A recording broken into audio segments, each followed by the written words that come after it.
Hello. It's a bit hit and miss at the moment, isn't it, with these videos? You don't know when they're going to pop up. So you need to subscribe down here. Just press the button. Press the subscribe button. If you press the little bell with it, and you'll be notified. You get a message somehow sent to you every time we post a video. So if they're a bit sporadic at the moment, subscribe, and then you know that you won't miss out. So there we go. Speaking of subscribing, I subscribed to Omi Jalili this week. I've followed him on Twitter. He's followed us. We followed him because this Omicron, I'm going to talk about it, this Omicron variant that's around at the moment, and people dropping out of all sorts of things. We're receiving press invites for all manner of strange things, strange events that we wouldn't normally be invited to, and stand-up comedy has been one of them. So Omi Jalili, the Good Times tour, which was coming through London at the Hammersmith Apollo last weekend, we went along to, and I happened to be Mrs. Sardines is Iranian, so her Iranian father, half Iranian, so her Iranian father came along with me, and he was, all I did was tweet that I took my Iranian father-in-law, and he was surprised by how packed it was, and so many non-Iranians there. He thought it was going to be all Iranians. It was so funny. And I just tweeted that, and Omi Jalili thought it was fascinating stuff. And he's gone crazy. So 47,000 impressions later, here we are. So our best ever tweet. There you go. Just by accident. It's always by accident, isn't it? These things happen.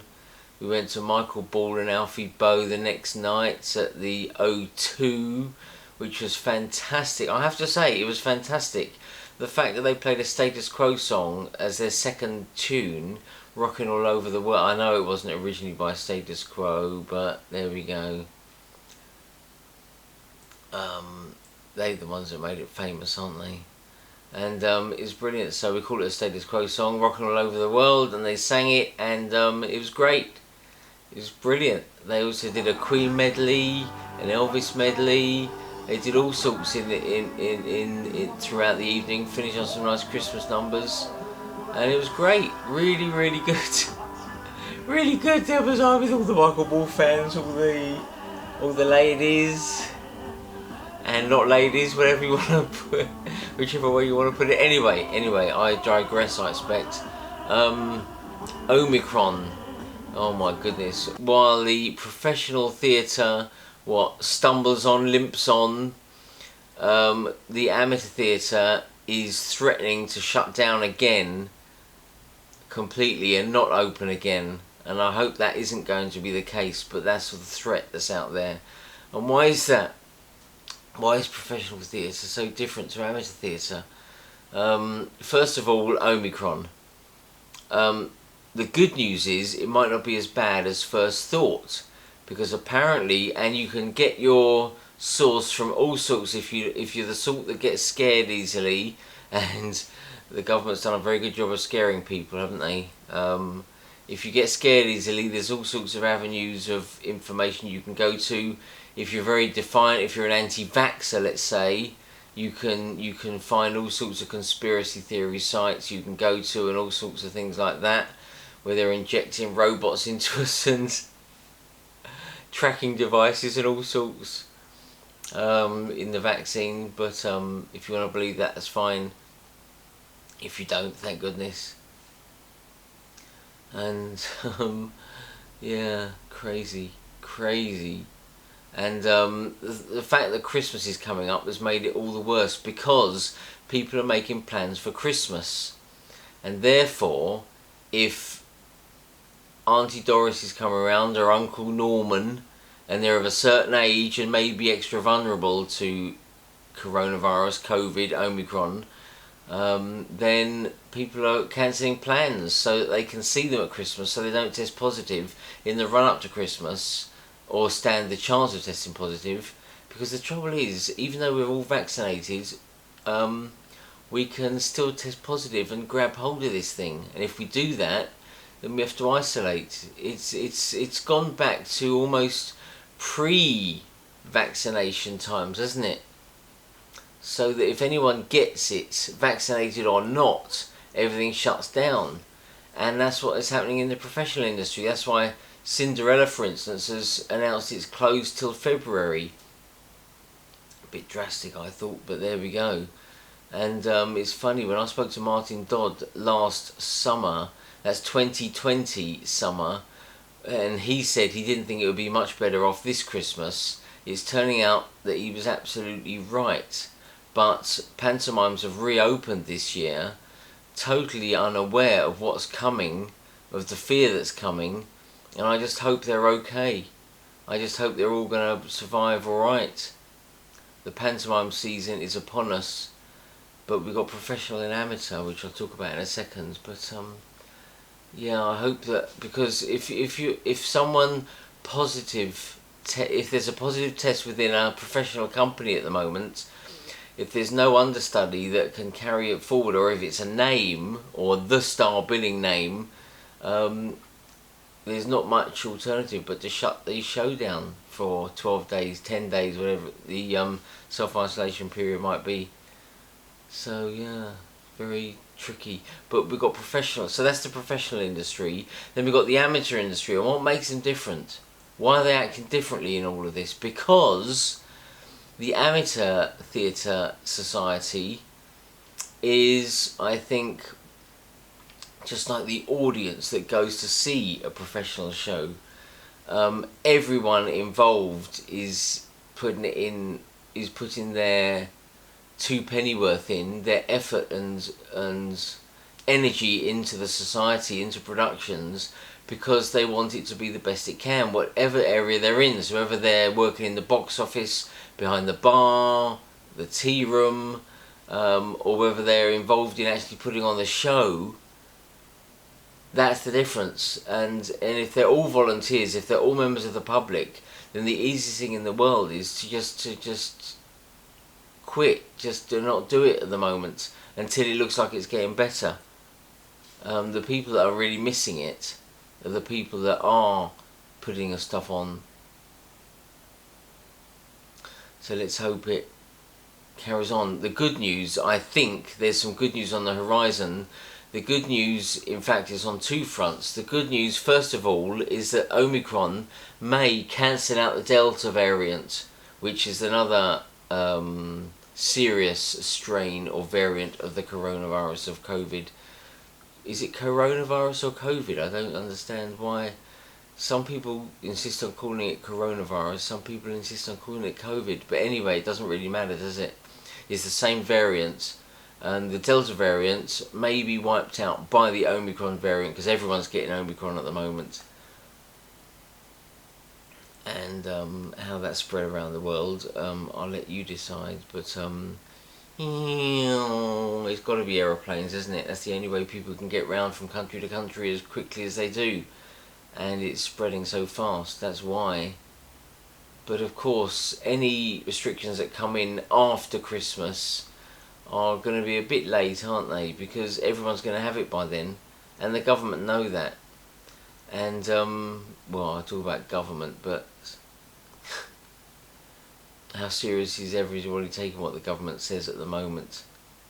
Not seriously at all, I would guess. Even though we're all behaving ourselves and doing what we have to do. We're all wearing our masks again. We're all masking up on the trains, in the theatres, in the cinemas, and the nightclubs. We're all doing it again. Unless you're really defiant. There's a few around. We've seen them on the trains, but hopefully not many. And yeah, there we go.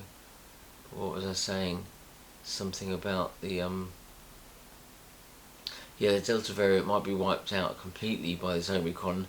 And the good news is that Omicron, the second bit of news, is that South Africa, where it apparently might have originated or found its first cluster, let's say it spread for the first time in South Africa, that area is not doing bad with Omicron, and it turns out that the vaccinated people are not being hospitalised as much, even though the infection rate is soaring, and really, really soaring. We're talking about if the infection rate is soaring, it's just because everyone's getting this Omicron, and it is more infectious.